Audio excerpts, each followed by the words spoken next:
Hello guys, in this video I am going to show you how to add a chart to your spreadsheet or documents on the Google Sheets application. But first I just want to mention, don't forget to subscribe to my channel because at 10,000 subscribers I am going to show you my whole YouTube revenue statistics and growth strategy, how to make money online. So let's jump into it. First of all, open the application on your phone.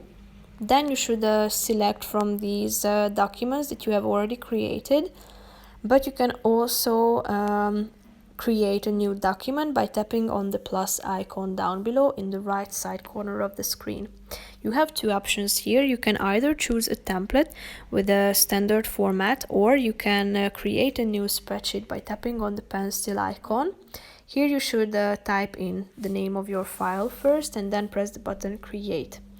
So now, if you would add a chart, all you have to do is tap on the to a part in your text and then press the plus icon at the top of the screen.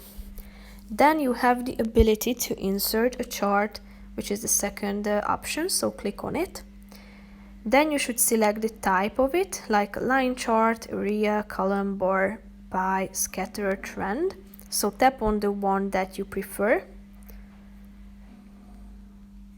but not all of them can be attached to your bar, since first you need to add data in order to choose from these options. But if you have added your data first into your spreadsheet, then you have the ability to choose from these options, and then all you have to do is clicking on the relevant one that suits your preferences.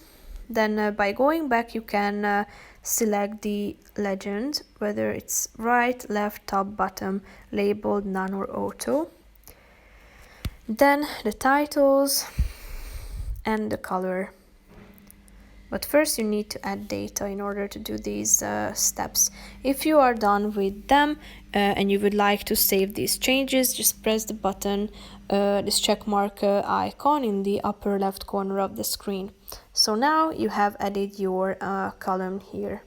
So that's pretty much it for this video. I hope you found it helpful. If you did, consider subscribing and see you in the next video. Bye bye.